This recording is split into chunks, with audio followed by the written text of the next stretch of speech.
Calls to order, roll call please. Mr. Alborough. Present. Ms. Calderon. Here. Mr. DeCosta.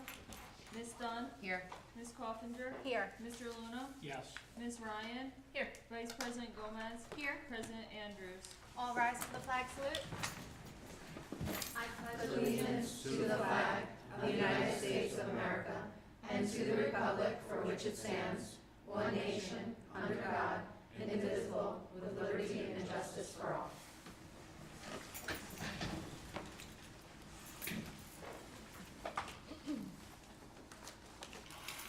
In accordance with the provisions of the New Jersey Open Public Meetings Law, the New Milford Board of Education has caused notice of this meeting to be published by having the date, time, and place thereof posted in the Borough Hall and the New Milford Public Library.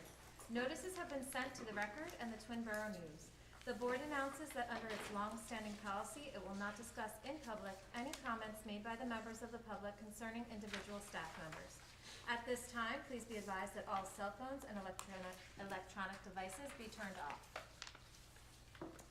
Meetings of the board are open to the public and all members of the community should feel free to participate. Before coming to the board, the chain of command should be followed. There are two portions of the meeting reserved for comments from the public. The first at the beginning of the meeting for agenda items only, and the second at the end of the meeting for other items. Issues raised by the public may or may not be responded to by the board, but all comments will be considered. The board requests that all members of the public be mindful of the rights of other individuals when speaking. Due to the confidentiality and legal rights afforded by the state of New Jersey, members of the public are asked to not speak negatively or in a derogatory manner about any employee of the board or any student. At this time, we're going to open to the public, but before we do, I would just like to take a moment to congratulate our re-elected board members and our newly elected, Mr. Andrew Lombardi. He's actually here tonight. I was going to talk about him not knowing he was coming and say that when we spoke, you seemed very eager to learn the board member's role and learn everything that's involved. And I know Andrew has children in the district, so I think that he's going to do a great job and be a good addition to the board. So congratulations. And I'm here until December 31st. All right, at this point, I would like to open to the public for items on the agenda. As outlined in the New Milford Board of Education bylaw 0167, each statement made by a participant shall be limited to 2 minutes. Can I get a motion? Motion by Nicole Dunn, seconded by Stephanie Coffinger. All in favor say aye. Aye. Opposed? And our two members don't have anything to say. Can I get a motion to close to the public? Motion by Nicole Dunn, seconded by Anthony Alborough. All in favor? Aye. Opposed? All right, we have a presentation, Spring 2022 New Jersey Graduation Proficiency Assessment Report. Okay. Hi, good evening, everyone. I apologize that this is being reported separately. The scores were published after the October presentation, but I will say that this is not as extensive. It's not as much information to share. So last year I talked a lot about NJGPA, which is the new, or was the new New Jersey Graduation Proficiency Assessment. And I wanted to start just by giving you a little bit of background. So on July 5th of 2022, of this past year, Governor Murphy signed into law requiring state Board of Educations to administer the NJGPA as a field test for the class of 2023. So the law prohibits the results of this assessment from being used as a prerequisite for graduation for students who are expected to graduate in the class of 2023. So that means, and that's why I bold-faced and underlined that last bullet there, that there is no graduation assessment requirement for those students who are graduating as part of the class of 2023. I have spoken in great detail about the different pathways to graduation, and those include the New Jersey Student Learning Assessments, alternative assessments. This is saying that for this graduating class, last year's juniors who sat for the assessment, who are now this year's seniors, they are not being held to any assessment requirement in order to graduate. Okay, so what really is the purpose of the New Jersey Graduation Proficiency Assessment? So the assessment is really measuring students' readiness to graduate in content areas that we're familiar with, which are English language arts and math, just like the areas that we test in the NJSLA. Graduation readiness is reported separately for each content component. So parents receiving the individual score reports will receive a score for English language arts and a score for math, and then the report is pretty easy to read, and it says if the student is, based on their score, graduation ready or not yet ready. The ELA component of the assessment is aligned to the standards for English language arts in grade 10, and the math component is aligned to the standards for Algebra 1 and Geometry. The GPA assessment, because it is a field test, is at this time really being used to review program, instruction, curriculum, and identify areas of focus for future cohorts and strategies that we can implement so that we're preparing our students and making sure that they are graduation ready.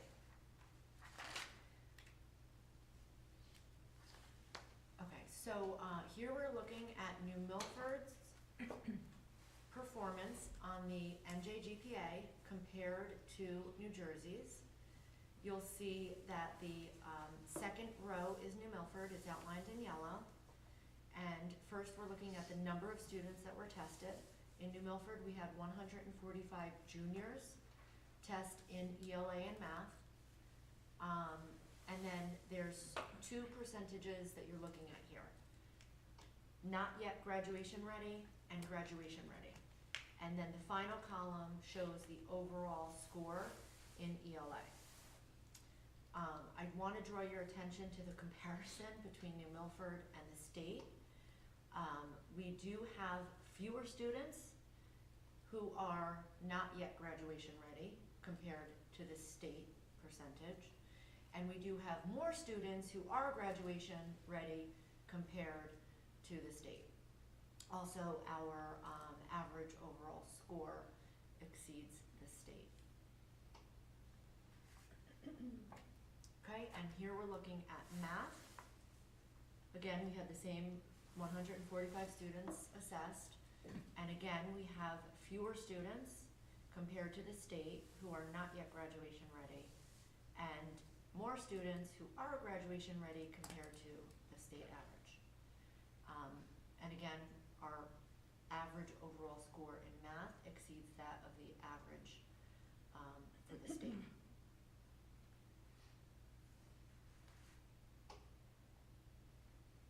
Okay, so that's all that I have to share with you. There are other components of this and subgroup pieces. Many of those numbers fall below 10. A lot of those groups are like 1 student, 4 students when we're looking at race because the pool is so small. So We don't report out. we don't report out on that. And if you have any questions, please let me know. Again, it is a field test. I think the department, from what we're gathering and what we've gathered since the release of this assessment thus far, is that they're still trying to navigate how this will be used to determine graduation readiness. And I think that's why the change was made to designate it a field test, because these scores are very much in line with what you're seeing statewide. Thank you, Lauren.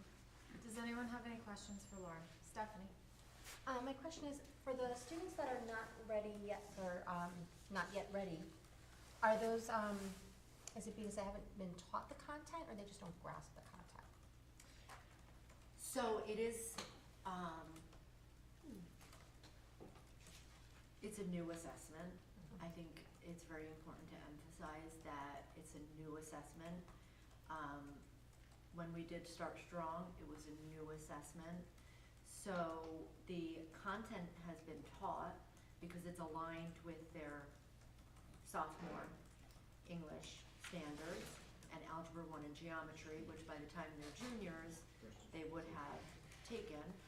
So the content is taught. It's as to why the numbers look like this, I can't really say for sure because there's so many different factors that come into play. But it is a new assessment. Can I speak Yeah. to that a bit? So sometimes, and when they do a field test for the first time, you have students who are looking at a format they've never seen before, a platform they've never used before, directions they are not familiar with. I mean, when we prep students for like, our New Jersey student learning assessment, we can say to them ahead of time, you will see questions that look like this. The directions will tell you to blah, blah, blah. Let's practice using the highlighter tool to navigate this. None of that happened. This was just a blank, test, and we're like, do your very, very best with everything that you know. And in the past too, they've changed the test many times in 25 years, and I'm doing this way back to, I don't even know, ESPA, all those crazy things. It was paper and pencil. Students are preparing for SAT one way, this test this way, link it this way. And even with NJSLA, they had the practice platform available for students. And there's nothing for this. And they were even, I know parents were able to see the question formats and try out the platform at home. So there was a lot of preparation that went into it, not so much with And additionally, NJSLA. these students have never taken either the Algebra or Geometry NJSLA or the English 10 NJSLA. Correct. The last one they took was in grade 8. I believe. Correct. Correct, So- which was a different test as well. And then we've always had a portion of the students, always, who when they did not meet, so we had we didn't have a test for graduation, and then we did have a test for graduation. And then when we did have the test for graduation, the follow-up was, well, what are we going to do with the students who didn't pass the test? Then we had a course. And then after the course, then we had a retest. And then that went by the wayside, and it went to a course, and then it went to individualized portfolio assessments, and then submission of the portfolio assessments. Then it was, well, in addition to all of those ways you could potentially demonstrate your proficiency, we also have if you met a cutoff on the PSAT, or if you met a cutoff on the SAT, or if you met a cutoff on the ASVAB, or if you met a cutoff on the AccuPlacer. Any of these things, you could then demonstrate your proficiency. So the graduation assessment, when it was truly the graduation assessment, was never the only way to demonstrate proficiency, and we have now added to the many ways students can show that they can meet the standards. So there is a remediation in place. Like this is now, you had to pass the Algebra 1, pass the Geometry. Now it's, okay, well now we're back to testing 11th graders again. We're gonna try this again. So I think it's all, right now it's a little guinea pig-ish as far as, what they're gonna do with this data. And they really have to norm the results and then decide what they're questions they're not going to ask and things like that. I think I saw a hand up here. Chair recognizes Paige. So I know this isn't a requirement for this year's graduating class, right? That was kind of like the 2 years they didn't get to test, and now this test, so they're required. But I did notice on that first part that you had there that it was going to be in preparation for the spring 2023 for the class of 24. So is the expectation that that class, this year's junior class, will be required to do this, and their NJSLAs that they did do don't count? So the path, the means that you were talking about, The all pathways. those different assessments, the multiple pathways, it is factored into there, Okay. but there's more than one pathway. Right. But that's what I mean, so Which it's not that include this is here and different now what they did assessments. for NJSLA, because they're still doing the NJSLA. They are still Correct. doing it. So like this year's sophomores just did it, you know, like or not just did it, but will They do did it. the, right. They did it as freshmen and so on and so on. So they're not eliminating that, they're just adding this potentially, Potentially. adding this. So this May, let's say by the time they're in 11th grade, and I don't know what they're going to decide to Right. do, but let's say by the time they're in 11th grade, they say, well, if you didn't pass what you were supposed to as a sophomore, but you passed this one as an 11th grader, then we'll that'll be another pathway. I Okay. just feel like initially it's just Yeah. going to be an additional pathway Yeah. until it's not, and then there are always safety nets. Look, New Jersey is one of the highest performing districts Yeah. in the nation on a regular basis, and Yeah, I was just just across the curious. board. So the state of New Jersey is never going to allow for 50% of the students at the state level not ready for graduation. Yeah, no, I know that, I guess Right. what I They're mean gonna is norm just that it's test so adding that it's more another, reasonable. Yep. it's adding another test. It is. In a situation where We're supposed to do one less. of the feedbacks, at least, now I have older children I've been hearing, is like everything we've prepared them for college, they're prepared, except maybe midterms and finals. Mm-hmm. And we purposely stopped doing those many years ago because of all of this standardized testing, it was just more testing on them. Well, So this is like another test, and yet it's not really preparing them for what And they're that's gonna not do. Right. just us, that's That's schools not just across us. Bergen That's what I County. mean. And Absolutely. truth be So told- it's all schools across Bergen County. Yeah, it's New Jersey. Yeah. Right, and honestly, one of the reasons why, and I'll stand up and say, look, I was part of that movement to minimize the midterms and the finals, was not only because of the ridiculous amount of state standardized testing, but because the midterms and finals they're administered in a very short period of time. We try to keep them fresh and new. They're created at the classroom level. They have to be graded and turned around and recorded in a very small time frame, and that usually results in a relatively low quality assessment. Okay. And I didn't feel that. And then the whole week before is review and packets and review packets, and so we're taking a week of review and a week of testing, and then a week of review and a week of testing in June. And to me, that's a month of instruction that we're losing. I would rather them teach something new, right? And I think if it's something that our kids know how to do, it's test. So, Well, and that's what I'm saying, but Yeah. again, instead of us taking something that the state is adding and the another state thing. also said that, less testing, shorter testing, better turnaround time, quick results, so that you can do something with those assessment results, and that's never really come to fruition. No. We're still benchmarking on the inside. Right, that's what I mean, so. There's a little bit of a question on the statement, sorry. When the assessment first came out, it was intended to be used as part of a requirement for graduation. Yeah. And then they circled back and designated it a 'Cause they field realized. test. Uh-huh. But I don't know when I did it, but I know I had shared the pathways for the Yes. graduation classes. The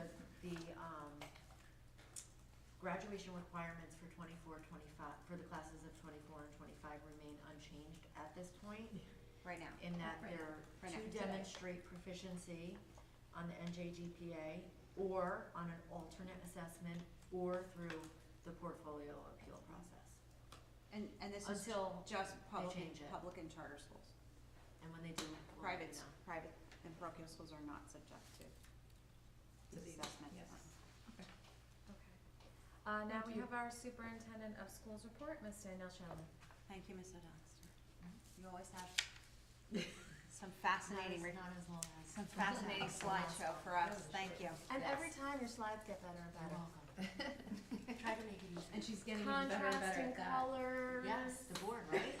And I'd like to thank Try. Lauren for filling in for me last month. I appreciate it. No, And no. but I did watch. Did you watch? You did a very nice job.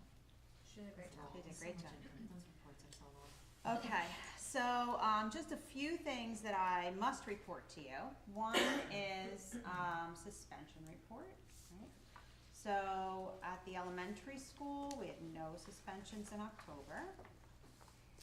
At the middle school, we had 2 days of in-school suspension for one student for fighting, and 1 day of in-school suspension for another student for misconduct. And then at the high school, we had 1 day of out-of-school suspension for inappropriate comments, and 1 day of out-of-school suspension for verbal physical altercation. Okay. That's so terrible. Okay. HIV. So, Berkeley Street, none. Gibbs, none. The middle school, 1. Now, remember, the HIV law changed, and so what I have to report and how I have to report it has changed slightly. So 1 case was brought to the principal for review, and it was then not forwarded to the HIV specialist for a full investigation because it was deemed not meeting the criteria for HIV. At the high school, 1 case was brought to the principal for review. It was forwarded to the HIV specialist for a full investigation.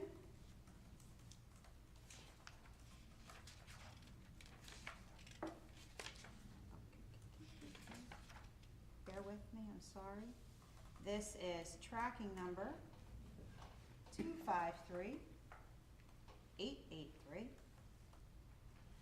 And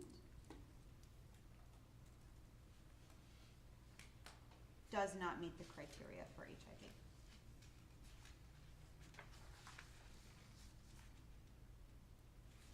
Okay. Great. Then I have just a little report here. Few fun things going on this week. I will remind everybody again tomorrow. We may have different viewers at home.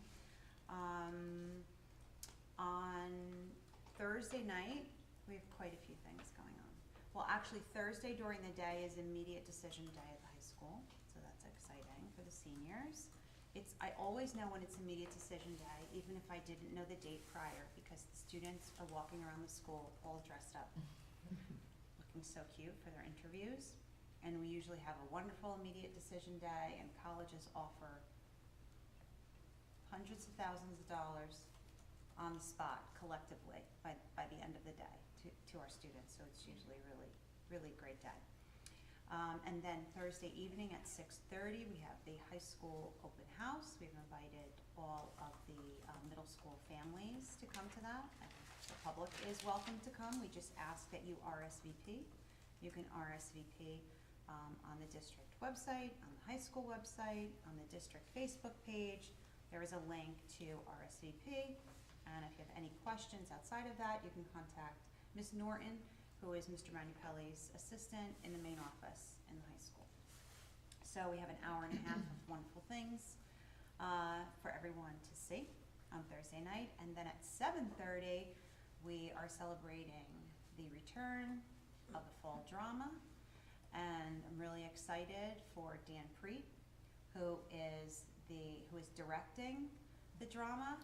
I'm thrilled for him. Dan is he's not even sitting there. He's not even there. He's over there directing. They're doing dress rehearsals.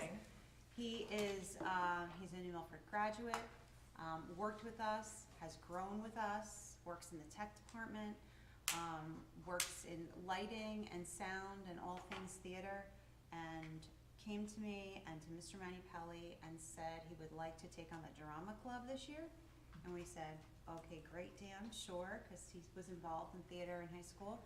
And the next thing we know, I thought he was just going to be, maybe taking the kids on a trip or doing a one act or something like that. And the next thing I knew, there was a full-blown production of Clue going on.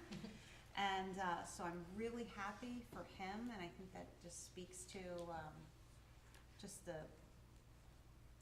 when you give people the opportunity to grow and you encourage them and you say yes whenever you can. So I'm really happy for Dan and the cast of Clue. Thursday night, it's Thursday, Friday, Saturday, I do believe. Thursday's the first night. right? Isn't it Thursday, No, Friday, it's Saturday? Thursday, Friday. Thursday, Okay, Friday. scratch that, sorry, Thursday, Friday. Okay, Thursday, Friday, so get your tickets. And they can get them how? They can get them at nmhsmusicals.com. nmhsmusicals.com. Okay, one other thing that came up when I was not here at the last meeting was about traffic control at the schools at pickup and drop off. And I realize that it can, really can be a challenge. But I do maintain regular contact, and I work in collaboration with the NMPD on a regular basis, as recently as today. I communicated with the chief. I want to let everybody out there in the public know that we do have an assigned traffic lieutenant who checks his emails constantly, and I think there are actually 2 of them who work in tandem.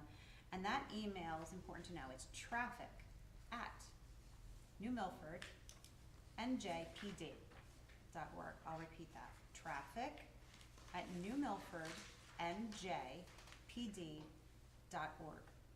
If parents see something, catch a license plate, if we ask you not to take matters into your own hands at drop off and pick up.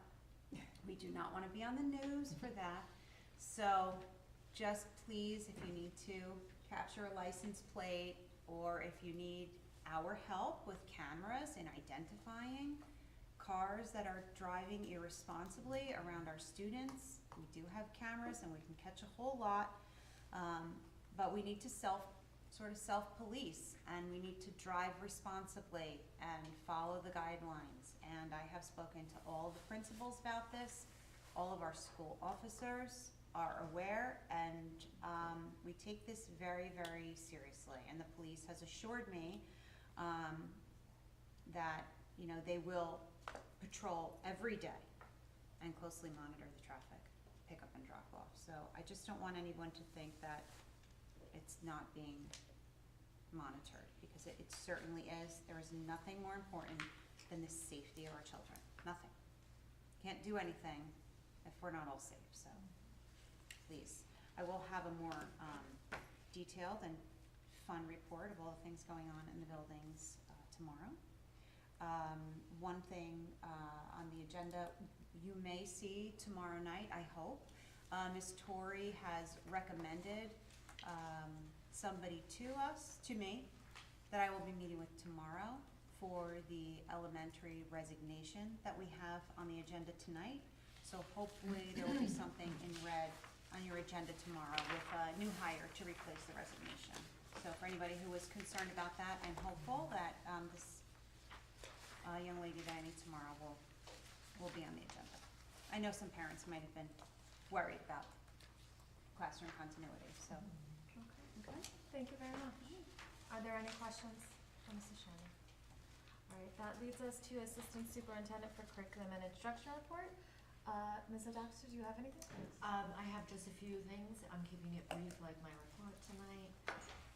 We are moving further along in our work across all grade levels regarding interventions, and working with that consultant that we had talked about, and really honing in on how we can identify students with specific needs and address those needs in the regular classroom setting, and then release them from those additional supports rather than those gaps growing and those students requiring more intensive supports.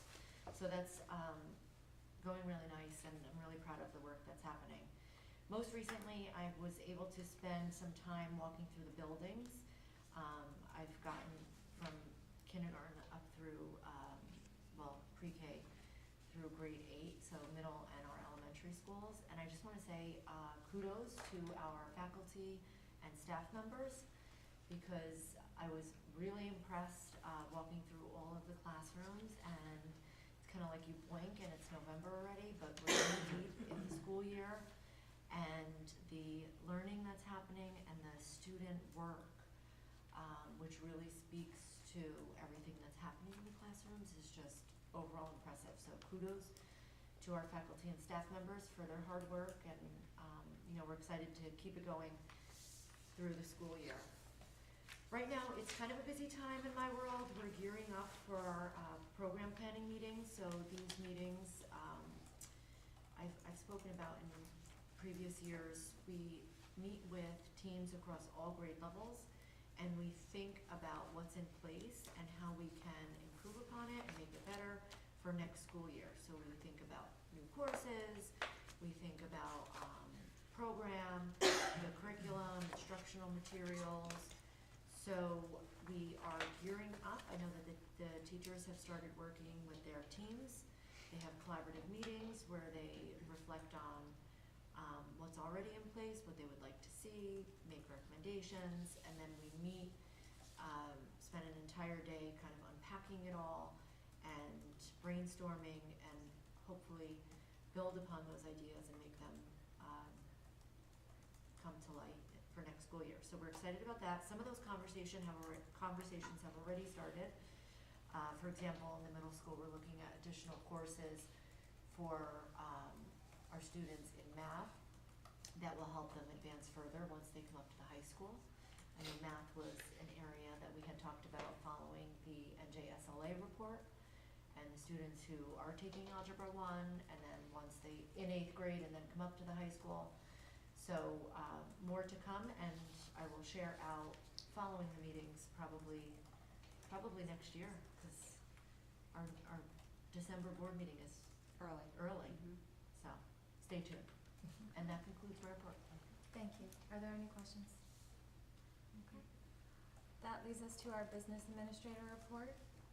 Stephanie Kuchar. Good evening, everyone. I do have a report. Oh. So this is a busy time of year for the business office. We have the ASSA, which is the application for state school aid that's due in the very beginning of December. For those of you that don't know what that is, that's a snapshot that's taken on October 15th on NJ Smart, and it's a report that includes all of our students, and that's how our funding is determined for the 23-24 school year. So we're busy working on that. We also, the deadline actually was today to submit the DRTRS, which is a district report of transported students, and on that report we have the total route cost, total number of students that ride the bus, as well as the students receiving aid and lieu. Later this month, on November 25th, we have the mid-year budget review documents due to the county office. We also are beginning the budget season. It's rapidly approaching, so we're in the beginning stages of preparing on that. We'll do a zero-based budget again next year, where the building level administrators will build their budgets based on the needs that are identified for the 23-24 school year, and not just what they had in their budgets for this year with an increase due to the rising costs. We are also trying to complete the vestibule project that still has some outstanding items that remain on the punch list. The contractor was on site last week to address some of those issues, but there's still some outstanding items as well as some furniture that has yet to be delivered. We anticipate receiving some of the furniture tomorrow. My office has been very patient, working in close quarters since June. We're back in the office, but we still have some files that are, and items that are in boxes that they are working out of. So a really big thank you to them for being willing to do whatever it takes, especially to ensure the safety of our students and staff, while we finalize the last of the vestibule. I want to move on to food services. I have for you the free and reduced lunch numbers for 21-22 compared to this year 22-23. At Gibbs, we have in 21-22 we had 48 students that qualified for free, 9 that were reduced. This year we have 46 free and 17 reduced. At Berkeley in 21-22, we had 50 students that qualified for free lunch and 26 that qualified for reduced. This year we have 51 students that qualify for free and 27 that are reduced. At DEO in 2021-2022, we had 40 students qualify for free lunch and 20 qualify for reduced. This year we have 54 students that qualified for free lunch, and 25 of those students qualified for reduced. And at the high school in 21-22, 56 students qualified for free lunch and 18 for reduced. And this year we have 63 students receiving free lunch and 26 students receiving reduced. I also, Stephanie, did you evaluate, and you certainly don't have to have these numbers now, but did you evaluate the comparisons between like the pre-COVID percentage and how these numbers compare to now it's after COVID? And I'm just curious, because I remember like some of these schools, we had 23% free and reduced lunch in DEO at one time, and I know that that's not a 23% number, so I'm just like wondering. I can certainly look at that. I mean, that is a funding issue. That's why I'm, Absolutely. like whether or not these numbers are accurate really will determine our funding. Absolutely, I can Revenue. certainly look at that. I was interested in looking at last year compared to this year. Not that different, right. Right, and really because all students ate free last year, and so Right, so I weren't thought that filling we out the weren't form. getting forms. right. But really, the numbers aren't that different. There's some differences, but Not as dramatic, right. correct. I Right, thought we were right. gonna see a more dramatic, especially when we implemented that technology fee. Yeah, I thought we were gonna see an increase in numbers. And also next year, the number to qualify is going to be lower. lower.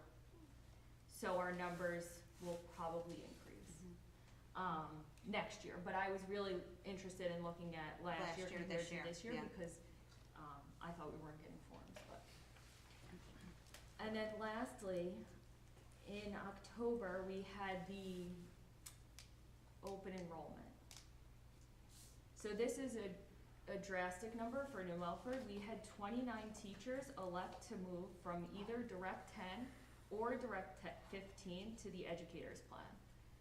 So that means that they're going to be paying a percentage of salary instead of a percentage of premium, and so the board share will increase. So approximately by how much? What does that mean to us in overall total dollars? I know I'll you get have there. that number, I could tell the smile on your face, go ahead. 3 teachers went from waiving coverage to the Educators Plan. Mm-hmm. And so approximately the monthly cost, the total monthly cost, I don't have the board share compared to the employee share, but the total monthly cost of health benefits from September through June is $540,000, and it's going up about $70,000 to $613,807. So that's taking into consideration the move as well as the increase to premium. So that won't be effective January 1. Correct. That concludes my report for this evening. That was fabulous. Thank you. Thank you very much. Are there any questions? You could have ended with the furniture's being delivered so I wanted you to have some food for thought. All okay. right, that leaves us to I liaison. think there's questions. Oh, there is questions, Yeah, I just have there are one. questions. Chair recognizes Ms. Calderon. Whenever you get a chance, if you could do the employee share and board share breakdown, and then just share that with the group, that'd be great. Chair recognizes Mrs. Ryan. To piggyback on that, I have more requests for you outside of this regarding all the other numbers we need. For Yes. negotiations. So maybe we can just put it all together and ask you for everything Okay. instead of piecemeal. Okay. All right, that leads us to liaison and board committee reports. So I'm excited to get to that, right? So I'm going first. Okay.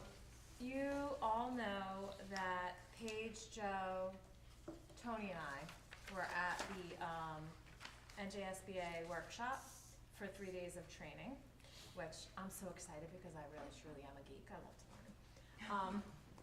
Love it. So I came back all pumped up. There's so many sessions and so much to learn while you're down there that you cannot possibly take everything and attend everything.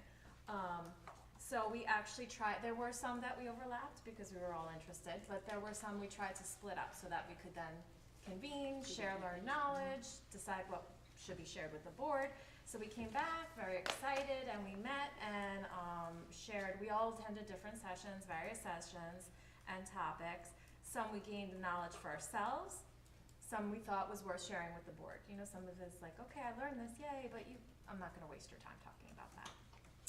And some is important for the board to know because it has to do with board stuff. So I was really pumped up. We met, we shared our ideas. I was gonna present a PowerPoint like these guys do, and then life happened. So you're getting me. And, but Paige did share her notes and her visuals, so I will forward those to all of you and share them via email after the meeting. I won't promise tonight, maybe tomorrow. But what we did want to share and what we feel that's worth the board knowing is we all agreed that it was really refreshing to see that some of the things that are discussed and that were presented and suggested to schools, our school is already doing. Yay, so we had New Milford Pride, lots of New Milford Pride there. So for example, one of us attended a session called FAPE in Finance. I'm gonna repeat that for those at home who didn't hear me. It's FAPE, F-A-P-E. FAPE and Finance, not what you might have heard first. And this session presented when they presented what they started already doing, we are already doing that. They were talking about building from the pre-K up, and we've already been doing that. So we are way ahead of the game there. Someone also attended a school ranking session that reported out on the perspective of the weight of rankings. And it was stated that you can't improve rankings if you do not understand the science of the rankings, which we are also already doing because Lauren and her team understands this. They continue to learn about it, they analyze, they set plans of action, and they implement it. But now what does that mean to us as board members? Lauren presents it to us to ask questions because it's not our role to improve the rankings, but we need to support her plans. So the better we understand with her presentations, the more we can support her. So that was refreshing to see.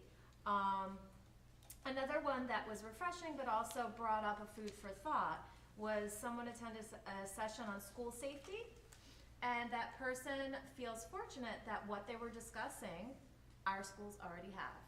We're ahead of the game. Our schools have what we need with regard to safety, but with regard to emergencies of outside threats. So that was nice to see. However, that led this person to wonder about the safety of building needs, such as leaking roofs and other things. Things that we don't really think about as a safety concern, but a leaking roof is a huge safety concern. So that just brought up, this person remembered that a couple years ago, the referendum word was brought up and it was scratched. So at what point do we need to start addressing our building needs and go back to this? So this person suggested perhaps committee chairs should just start discussing for future plans. And I'm gonna trust that that person will reach out to the committee chairs and ask this to be put on their agendas. So so what else did we learn? Many of us attended meetings on how, and this is the real nitty-gritty fun stuff. We attended meetings on how to be a more effective board, because that's really why we're down there, to learn how to be better board members, to learn more about our role, to be a more effective board so we can support our schools. So we attended these meetings and we learned some things. So one of the things we found a lot interesting, that some that we already are doing or we started doing after our retreat last July, when we really analyzed our board and had a good discussion. So we started formalizing our meeting and strictly following Robert's rules. This provides the public with consistency and transparency, which is what was suggested to us. So we actually started doing that. We train as a board as a whole together. So that's something they said is really important, the trainings. They couldn't have said the word training enough. But they said train together. And so we do that. We invite school boards to our annual retreat. We try to attend our monthly county meetings. And we try to attend our annual workshops. We all have busy lives, but we do need to do a better job of this. You know, when we sign up for this job, it's more than just 2 meetings a month. And this is what they said to us. You know that when you sign up for the job. Some people don't realize it. It's a lot of time-consuming work that gets done in committees and in training. And to quote Jill Fishman, she was one of the presenters, she was fabulous. She said the work that is done behind the camera, the work is done behind the camera. If you're waiting to do your work in front of the camera, you're in the wrong sport. No one single person fixes things on a board. That's just not the way it works, period. Give honor and continuity to the board while recognizing our superintendent runs the district. We simply support that person. So she was saying how sometimes activists join boards, and that doesn't allow for the board to work cohesively. So everyone who joins a board has their own reasons for initially joining the board. Once they join the board though, they must learn the role with trainings. Training was mentioned again, which is to support the CSA and allow him or her to manage the day-to-day duties, and remember that all decisions are made for the students and the employees and for the entire district. A primary focus should be on safety of the students and staff as well as student achievement. And again, they suggest training. It was suggested that we be more active with committees without overstepping our boundaries. And ways to do this. Ooh, they didn't just tell us that, they gave us ways, which was great. So they said, get committee meetings on the calendar. This is something we've always said, we never do it. Not all committees require the same amount of time.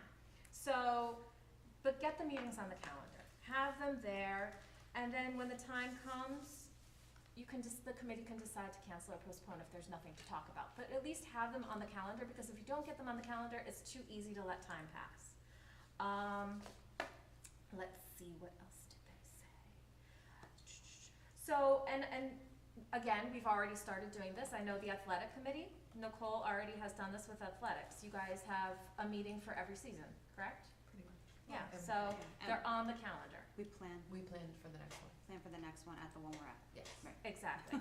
So that is That's what more. Nicole's ahead of the game there with athletics. The rest of us need to do that. We need to have committee meeting agendas posted, and this is really good. We need to have them posted at least 24 hours before meetings, which will provide for the entire board to have an opportunity to email the chair any questions. So the whole board can have a little bit more involvement and their questions can be addressed. And then we need to standardize our committee meeting minutes and post them at least 48 hours after a committee meeting. Detailed minutes will allow for all trustees to have the knowledge and feel informed. So I'm actually, Paige, who may have gotten it from Tony, I don't know, both of you had a really great meeting minutes, so I'm actually going to ask at the end of this for a folder to be made, and if you guys don't mind to like upload a template. I think there is a folder. They're in the folder, okay, good. We should have committee, so, and I saw that, and I mentioned this at the workshop, and I saw you did it already, Stephanie, but that we should have committee reports at the beginning of the meeting before taking action. The board members have the minutes and they're informed. However, having more detailed reports before taking action also allows for the public to learn and have more transparency. So, thanks for making that change, Stephanie. What else? Each committee should, so this was good too. Each committee should establish goals, and this should be discussed because meetings are time consuming, and do we really know what the purpose of the committee is? We often start I just called it ad hoc committee meetings. And then, we don't really need them anymore, but yet they still exist. But since we don't have that communication, no one really knows what's going on. So we should have goals, we should establish what's the purpose of the committee, and do we need it? And then also, new board members can understand, not just new board members coming onto the board, but new board members when we change committees. We change a committee, no one really knows what's going on. We should be able to pick up where the others have started the work, not be starting the work all over again. This should be listed on the agendas. I don't have a lot more to say, but I'm more deep, I have a bigger report than Stephanie. So, with that being said, I am going, and knowing that we all want to have a more effective board, that's something we've all discussed in July, We all need to be more active without overstepping or even teetering on the line of boundaries of the role of the board member, and we must work together. So I'm calling for the following changes to be made immediately. I would like to continue to strictly follow Robert's rules for all board meetings. However, we have never timed public comment in the past. So in order to ensure that everyone's given the same time and heard fairly, even though we've never intended to be unfair, that could be perceived that way, I'm going to appoint our vice president to be our timekeeper for all comments and announce when time is up. Which is 2 minutes? Is it 2 or 3? Two currently. Two. There's 2. Okay, 2 minutes. The public will be supplied with written guidelines for public session at every meeting. So I know the NJSBA guide to the board meetings was already posted on our website. We asked to have that done. I'm not sure if it's printed in here. If not, I would like them to be available with the agendas. We don't usually get a lot from the public, so we probably don't need that many copies. This page. Recommendation that you just make one sign, you just put the sign there, and then you don't have to keep printing it out. You There just we print it go, and that everything. goes along with our saving paper. Thank you, let's change that. Let's print one copy and have the sign there by the agendas. Okay. So you didn't say that in our meeting. I'm sorry. She thought of it Okay. after. It's all right, you're allowed to Or when think. you said print it out. I know, our paper saving. All right, only a couple of other things though. So public gets the available agendas. All right, so, we have the folder made for the shared drive that the board members have access to. Do we have a subfolder for minutes and? Yes, we do. Okay, good. So we have the folder there. So I would like for the committees to post, as we said, 24 hours prior and 48 hours after. And we will all use the same format that Paige and Tony had. And then I would like to ask that all our committee chairs get some meetings on the calendar. And then have some goals established by next retreat, so that it can be discussed at the retreat. Committee goals? Hmm? Committee goals? Committee goals, yeah. Okay. So I think that's plenty of time to get that done, and then that's a useful tool that will be used at the retreat for you guys to see how effective the board is. So, we're all intelligent professionals in our fields, but no one on this board is an expert at this. So in order to be more effective, we all need to self-educate by making an effort to further understand our roles, attend trainings individually and together, and work together. We can't work as a board if we can't work as a board, we can't work, period. So I'm hopeful that these changes will help the board to be a little more effective, and moving things forward. Governance does not stay static. All trustees must attend training, and that was something they really drilled into us at Atlantic City. So, thank you. That's my report for this evening, and I will forward what Paige has. Paige? I actually think you left something out that you mentioned, which was the posting some chain of command on the website. Yeah. Oh, read that? yes, we did talk about that. Because we talk Because about it a lot, we had but both seen it, yes. and then we were like, I saw that, oh, I saw that too, Yes. let's do that. So Thank we you for should do reminding that. me of that. I mentioned this as well and I forgot. And so I don't know who we're going to ask. I I'm gonna have one. ask Ms. Shanley or Ms. Kuchar. So, but can you explain to everyone? Yes, so I'm Yes. going to explain to the public, since we're always saying chain of command, and people don't know what that is, or who it is, or who they need to go to. So, someone is going to create a chain of command. What do we call it? Like a flow chart. Yeah, flow chart, and we'd like that to be posted on the website under board. I will do that, and I will give it to Dan. Oh, and I looked, but Dan's not there. He's not here, but I will give it to him, he'll put it on the website for us. All right, thank you. All right, and that concludes my report. Are there any other committee or liaison reports to this evening? Yes. The chair recognizes Mrs. Dunn. Okay. All right, so we did have an athletics committee meeting on the 7th. This is also in the folder, well, it should be soon. It's in there. It's in there. Well, this is a new thing, so It's you're new. forgiven if you didn't Good. do it for this He's season. already on it. Yeah. Oh, you already So- did it, and you, ahead of the game. So just a quick overview, we went over the fall season, we discussed the different records, for each team. You'll see that in the notes. Should I report out each one, do you think? If you'd like to. All right, so for the boys soccer, they went 11-8, as well as the girls soccer. Football went 1-7. For volleyball, they were home for the first game, for the state tournament since 2007. Unfortunately, they lost because they were playing IHA, which was the #1 seed, but the fact that they made it to the county tournament and for a third year, the first time to the state tournament was huge. Cross country, we discussed that the numbers are up. The girls were in the state tournament the prior weekend, so I don't know the results of that. For tennis, just quick mention, Dora Olivero, I'm saying it correctly. She was nominated as Coach of the Year for the third year in a row. They finished third in the league and made the state tournament now for 22 straight years, so that's really big. Also, the marching band finished second at the, how did Tanya, because I know Bella's involved in that, what would you say, the competition in Bergenfield? When they were there?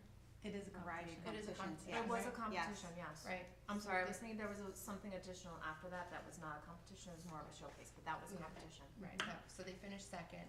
And what's really great to see is that the high school and middle school were collaborating this year, so we had over 80 participants, so that's really good. It's building up, like a feeder program to the band.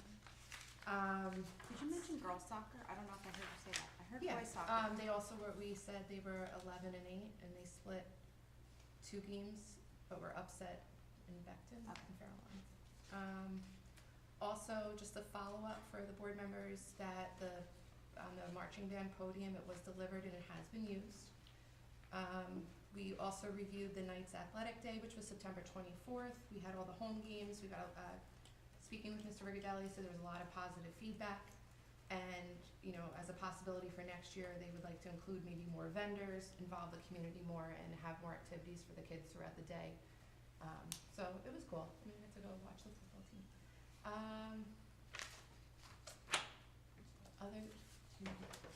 The next meeting we are going to have is the December 1st. Yeah, we had some discussion. You should talk about the discussion we had. and Okay, I just What wanted some to. of the challenges are. Sure. Okay, so part of our discussion during our meeting was the interest meeting for the middle school baseball and softball team. So we discussed that, and we will provide, you know, a couple of things that are in my notes was the cost of the program. There are about 20 to 25 boys interested in the baseball team, about 15 girls interested in the softball team.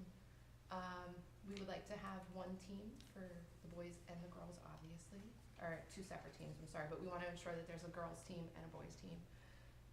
There would be tryouts and there would be cuts. The parents are going, if we do go ahead with this program, the parents would have to provide transportation, equipment, and the cost overall could cost anywhere between $12,000 to $14,000. Right, which is not budgeted. That's not budgeted. So we did talk about this, you know, in length and gave it a lot of thought. Right. It's not budgeted. We did discuss the fact that the community does have a baseball feeder program and a softball feeder program for the high school. So if we didn't have a middle school program, it's not as if we don't already have something that exists in the town. We do not, although we currently have, we discovered, and we said we were going to address this at our next meeting, we currently have a policy that is very dated, I think it's from like 2011, that says we are a pay-to-play district. After 2011, we weaned ourselves from the pay-to-play situation. That was after the big budget cuts. Was it eliminated before you left or right after you left? Before I left, it was eliminated relatively quickly, a couple of years. No. Oh, The pay to play sports was not eliminated after a couple of years. That went on for longer. okay, The pay to participate in everything, like Yeah. clubs, that did go away. okay. But So I feel like the we sports. already, you were- we you were have a gone. policy that says that's what we are and that's what we do. But it's not what we are and it's not what we do. No. And the committee did discuss the you know, the uncomfortable nature of charging one team of students to participate when we don't charge anybody else to participate because it's not a budgeted sport right now. And, it never was actually, and it's not in the contract actually.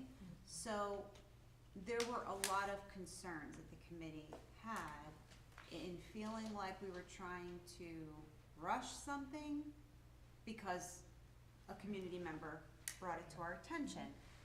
And we discussed, feeling like we had to at least do our diligence in attempting to see if we could get it off the ground. There were some businesses that came forward and said that they would make some donations, which hasn't officially happened, but there was some conversation about making some donations. But even with those donations, it would still cost each individual player approximately $300. And the committee and I, we were not comfortable with it. Neither was Mr. Riccadelli. So, we did make we made a plan to meet again first week of December, I think December 1st, to finalize the conversation, knowing this conversation had to be finalized sooner than later, because if you're going to be on that schedule to play, you need to be on the schedule with the county. And although I don't want to say no at this moment, I do feel like that's where we're headed for this year. I do not think that that's happening this year. We don't have the money, and we do have a feeder program in town. So that's kind of what we were discussing, but we are going to follow up and give it one last discussion after we examine all the possible donations. And we just felt like if you can't do it for free, like all the other sports that we have, we shouldn't do it. And that's kind of where we were. Yeah, absolutely. Yeah, and that was pretty much it. That concludes your report? I'm sorry, does that conclude your report? That does conclude my report, yes. Chair recognizes Mrs. What goes Calderon. into the $12,000 to $14,000 estimate as far as the Well, cost? you have to figure it umpires, Both teams, all the Right. games, all the games. Is it the same, so? and the volleyball- coaches. Yeah, so it's volleyball and track, I know that they have a middle school program for both of those. Right. Are those free to play, and Well, is this cost similar? They were It's different. free. Yeah, they're different. They're in the because budget. Those were in the budget, this wasn't. When track first started, so it was contemplated, I'm just asking this for edification. When track was first contemplated, when it first started, I had assumed did it start this way, and was it budgeted when it first started? And the same question for volleyball, or was it also like, you looked into it, there was We interest, looked and into then it, you budgeted planned the for next year? it, put it in the budget for it to return, and then budgeted for, within the athletic budget, refs, and within Coaches, salary budget, coaches. So it's basically the cost of coaches, no assistant coach. Right. Although we added an assistant coach for track this year. The track is virtually free. Yeah. There's no, you know what I mean? Like, we have what so it's a little bit different. And it was something we had before. So it was something we had eliminated and brought back. Baseball, we never had at the middle school. Cause I mean, I just wondered, you Mhm. said that they would have to provide their own equipment, so then what Yeah. equipment Each- cost would there be? Well, you figure it depends, like. Well, like, we don't have a uniform budget. Cleats, pants, mitts, bats, helmets. Right. You know. I Sure. think, I'm sorry, Mhm. were you finished? I think the only thing that we talked about that the school would provide would be maybe. A jersey. Was it a and jersey? baseballs, I think. Yeah, Mr. or maybe Riccadelli a- said. I think it was just baseballs. If I remember. Balls, bats, he Yeah. said, yeah. Chair recognizes Mrs. Ryan. I just, so I appreciate the consideration because it's not budgeted. It was, the other sports they were budgeted because it was presented in the year prior to possibly considering bringing Right. those sports on. And it was added to the contracts for those coaches. So all of that was taken care of in preparation for the next year, possibly adding those 3 sports onto the budget. So I know that and the numbers were presented the year prior to them coming on. So I just wanted to make sure that I answered that question just from historical purposes, and I appreciate that because it is difficult when you have people interested in something to say no, but I think it's not, it's more, we're trying to be fiscally responsible. We do have budget concerns. You just spoke about the increase in health benefits. There are other things, transportation we know has been a big increase. There's a lot of increases that we, and, you know, if the winter becomes super cold and like, just all the things that we need to consider. And so I don't think that it's necessarily no permanently, but it's just too quick to try to force it in. And I agree that you shouldn't be asking families to spend extra money, even though, you know, maybe they all came and said, I would be willing to spend it. We shouldn't be setting that precedent, because what if next year, God forbid, what if next year we can't have it in the budget?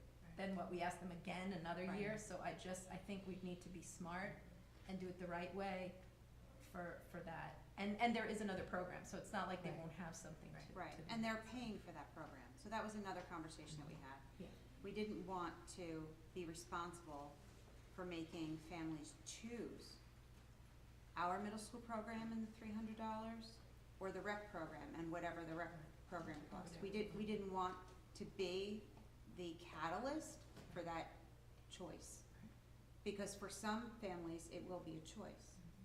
And so that was another issue. It was just another, you know, piece that came up.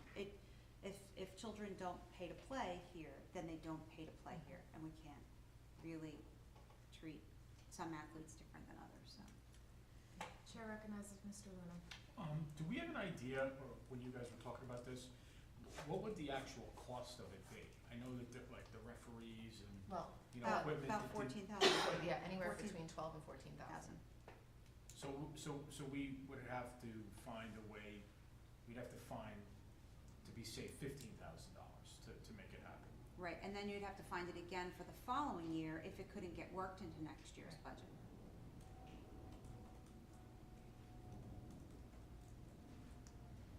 Are there any further questions for Mrs. Dunn? Are there any other committee or liaison reports?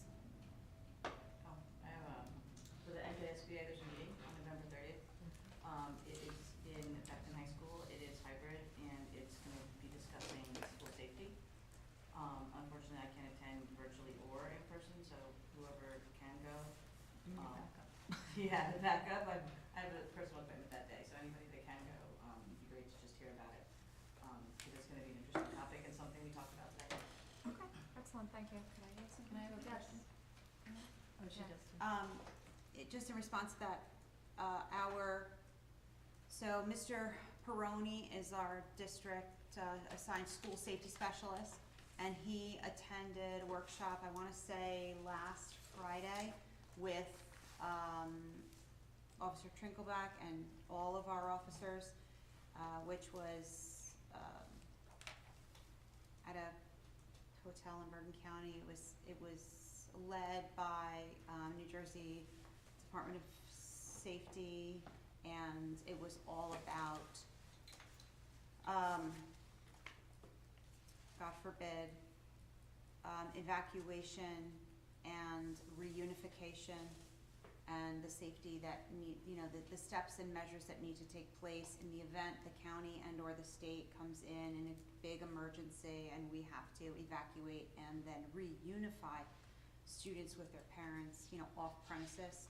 So I'm interested if any of this will be some of what happened at that meeting.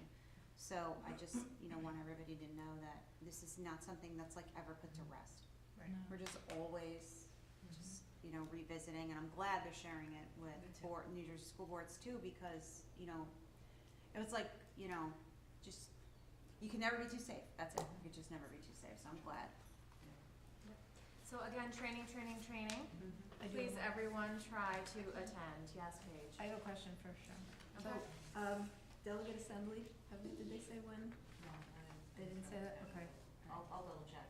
But for anyone going to the meeting, bring a sweater. It is freezing cold. Wait, was it? Wait, last no, but it's at time? Beckton High School this Yeah, time. but just in case. It'll I don't know probably if, be cold. People were, I was actually. Free chipper. Just right. It'll probably be Beckton's great. kind of fun. Yeah. It's kind of Because fun. they have virtual options. Yeah. It's so- hybrid, so.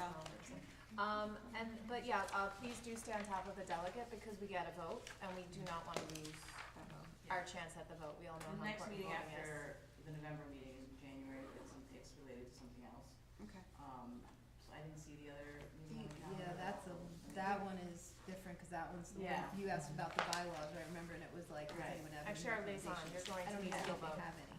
So I'll double check when that is, I didn't see it on the calendar, at least not for the month, but, Okay. yeah.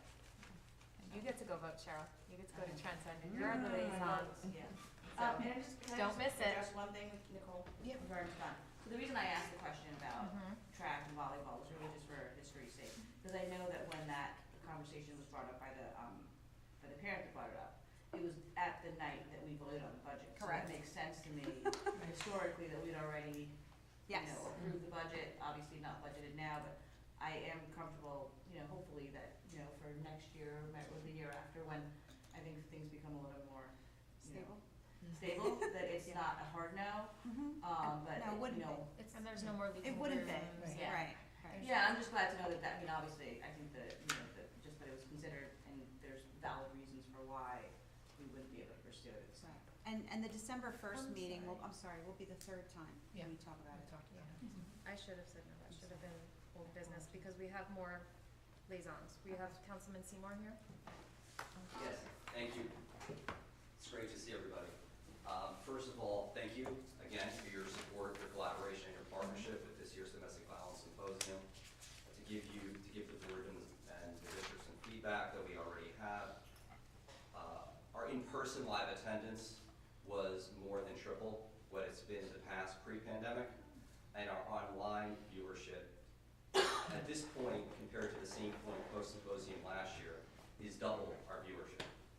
More importantly, the feedback that we have gotten from the participating agencies is that they've seen a significant rise in phone calls from people seeking help who specifically reference the program, which is a clear indication from the perspective of the agencies that the symposium is not only reaching people, but more importantly is reaching those who are in need of help, and those individuals are engaging and connecting with the information that's being provided. So thank you very, very much again. And for anybody who didn't have an opportunity to watch it before, of course, the link remains on the New Milford Police Department website for anybody who wants to watch it. This Sunday will be our 4th annual ADAM event. Of course, ADAM stands for Alcohol and Drug Awareness Memorial. And the borough presents this program every year in partnership with LEAD and the New Milford Municipal Alliance. And it's so important for people to attend and encourage other people to attend as well. It's not just an opportunity to remember those we've lost to addiction, but just as importantly, it's an opportunity for those who are currently in crisis and need help to come together and hopefully get help that they need. I believe that everybody knows somebody personally who's battling addiction and could benefit from a program like this. So I'm asking for people to please come on Sunday and attend, and tell others to come and attend. Could you tell us a little bit about the time and location? Absolutely. It's at 6:30 Mhm. at Barcastle Pond, Okay. and hopefully it's not too cold. So, but yes. And on December 3rd, which is a Saturday, will be this year's Winter Wonderland, which will start at 6 o'clock with the entrance from Trotta Drive.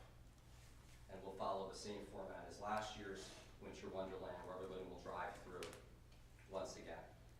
Mr. Seymour, if you have flyers for either of these and you could share them with me, I'll make sure that they get up on our Facebook page too. Thank you very much.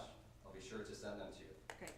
And the next day, on Sunday, the same time at 6 p.m. at Borough Hall will be the holiday tree lighting and Santa Claus. Also not cold. Hoping, We're gonna put I in think an it order will for be. some warm weather. let's hope, or at least mild. Excellent. Great. Thank you. Thank you very much, and thank you for sharing what you just did about the Domestic Violence Symposium, because, it's such an important topic.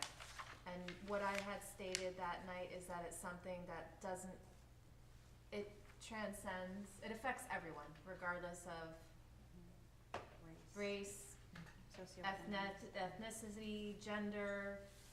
So it's very, very important, and the school district does appreciate partnering with you on such an important topic. So it's good to know that it helps some people.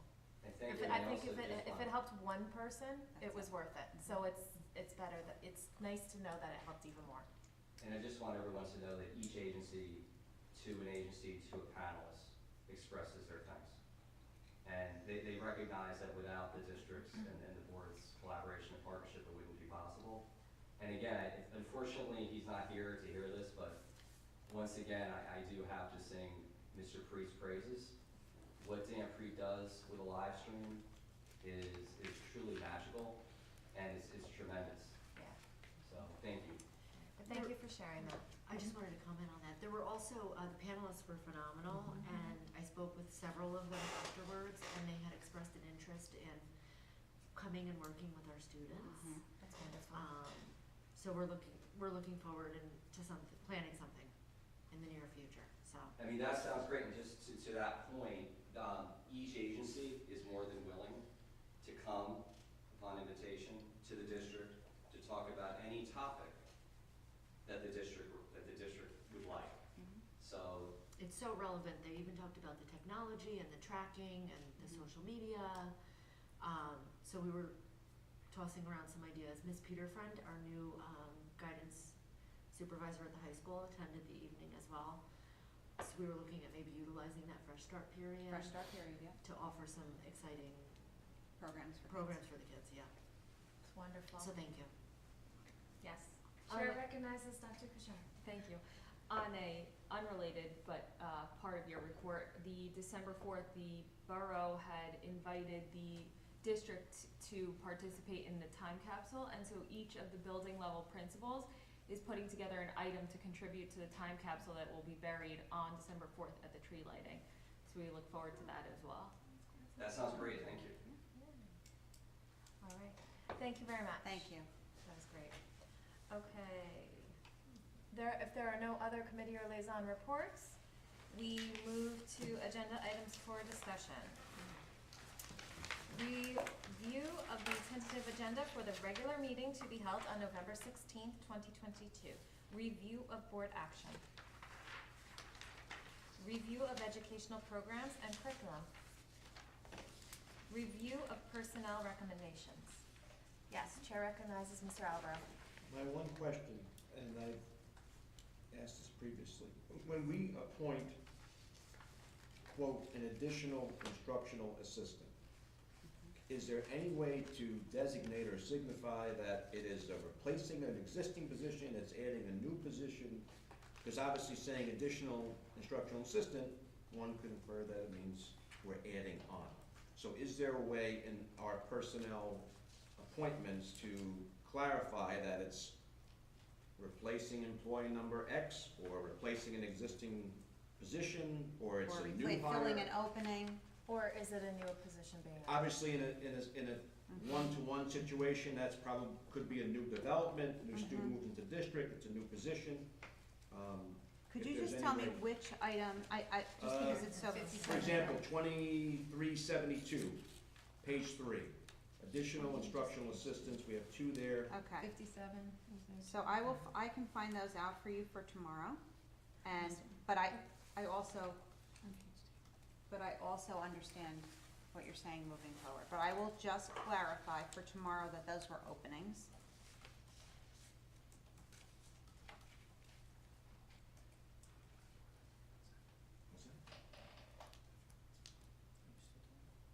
What's that? You want to look at that?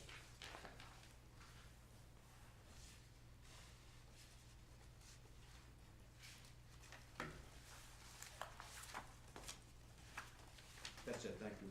Thank you. Review of, Chair recognizes Mr. Luna. My question's for the superintendent.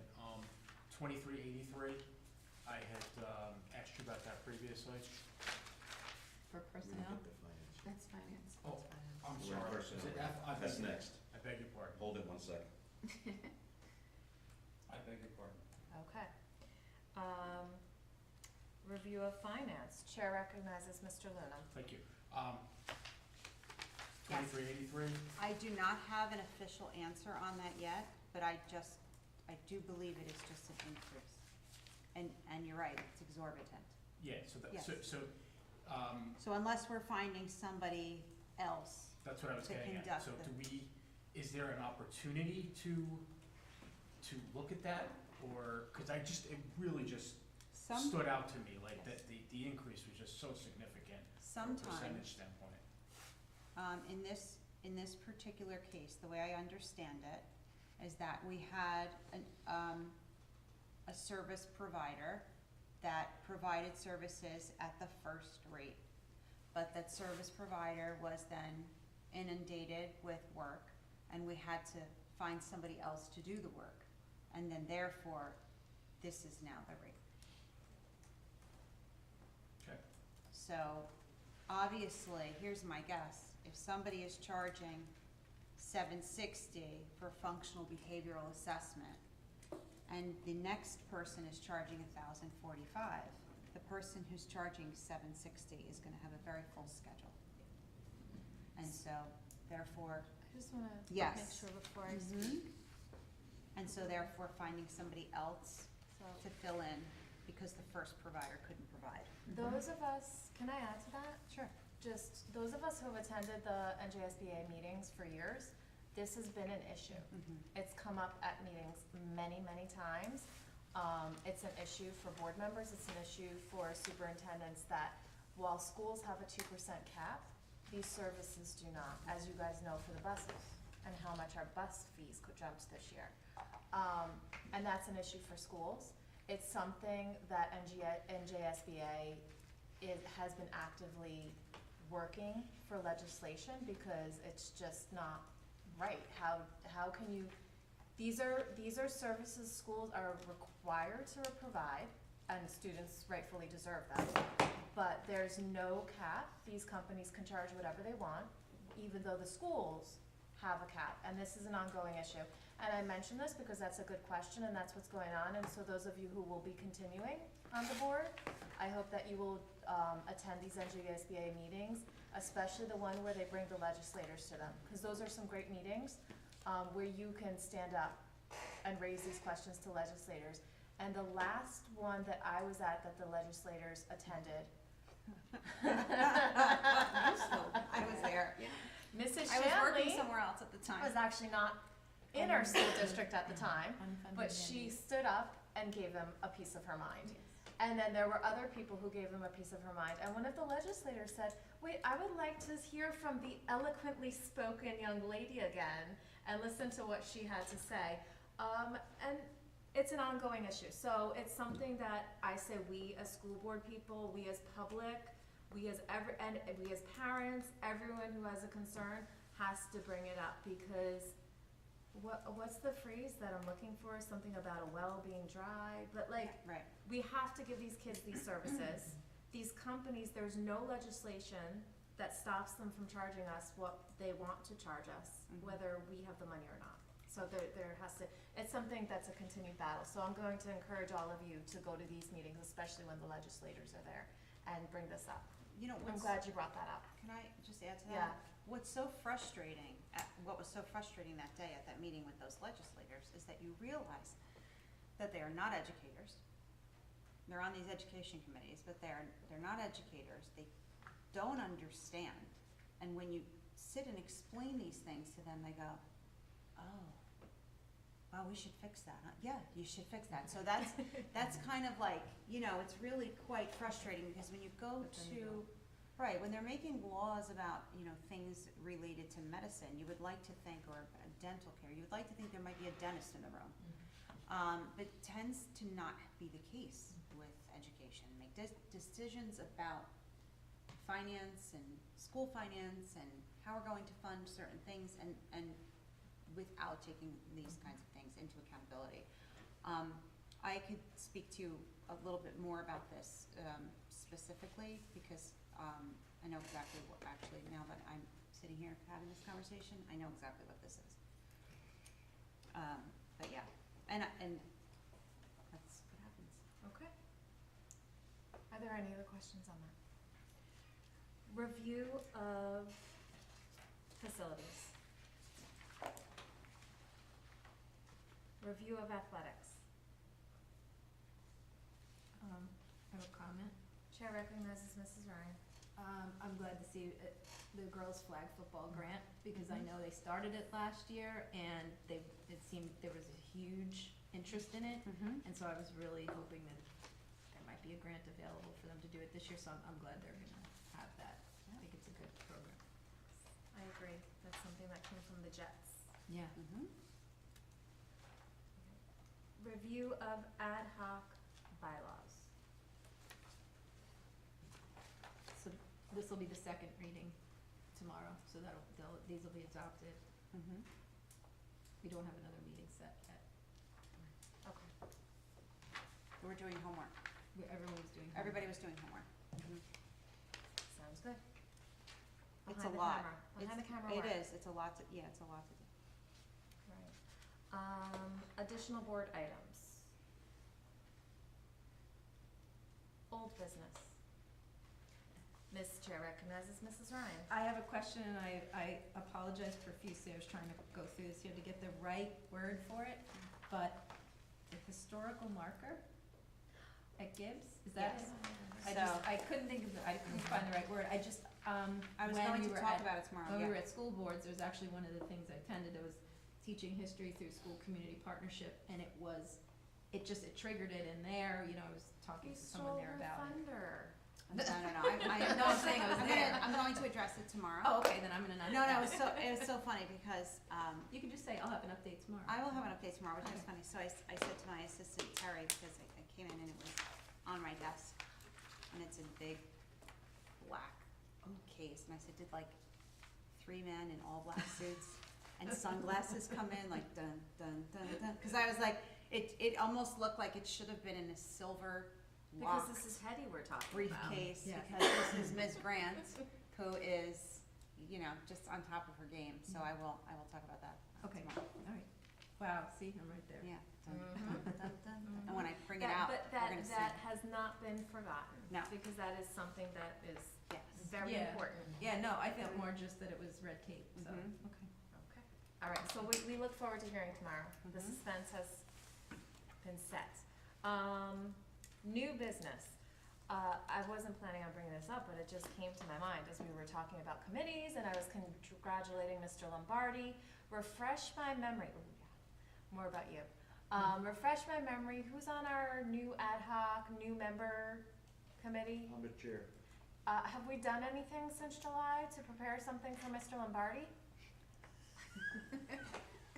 No pressure. No pressure. We had a retreat in July. There were some things expressed how there's nothing prepared for our new members. We started the Well, new I ad wanted to wait hoc, till I found so out we had no one. pressure. Do you think we The can? bylaw will be approved tomorrow. The bylaw. Oh, that the you can set bylaw in for that. things. Excellent. No pressure. You have about a month.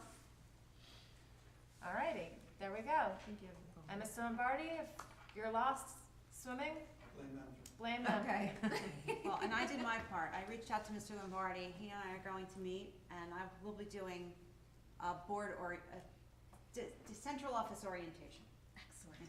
And I did my part. Oh, I forgot to say something else in my committee part. I reached out to Mr. Lombardi and told him to start exploring the NJSBA website. And I told him to feel free to call with questions, as well as something else that we're going to do is going to be appointing maybe mentors. So I said, feel free to talk to our vice president. Sorry, I just put you on the spot. You did Didn't reach even out, tell we you. actually spoke already. Oh, good. I'm glad that, you weren't shocked when he called, because I forgot to tell you. I told him to call you with questions, because I figured, you're a good person to do that, and you'll be, you're the vice president, so. Alrighty. That's it? Woohoo. Okay, no, that's not it. We have to open to the public. There we go. All right, as outlined in the New Milford Board of Education Bylaw 0167, each statement made by a participant shall be limited to 2 minutes. Can I get a motion? Motion by Nicole Dunn. Seconded by Cheryl Calderon. All in favor? Aye. Opposed? And since no one from the public has a comment, can I get a motion to close? Motion by Joseph Lumen, seconded by Heather Gomez. All in favor? Aye. Opposed? Great. Board member requests for additional information. In that case, I look forward to hearing your report tomorrow. And I seek a motion to adjourn. Motion by Nicole Dunn. Really, people? That's the one you? Sorry, I had my head Second down. by Heather Second. Gomez. All in favor? Aye. Opposed? Meeting adjourned. Good night, everyone. You'll let us know when we're off? Sweetie, wait, let us know. Okay. Thank you.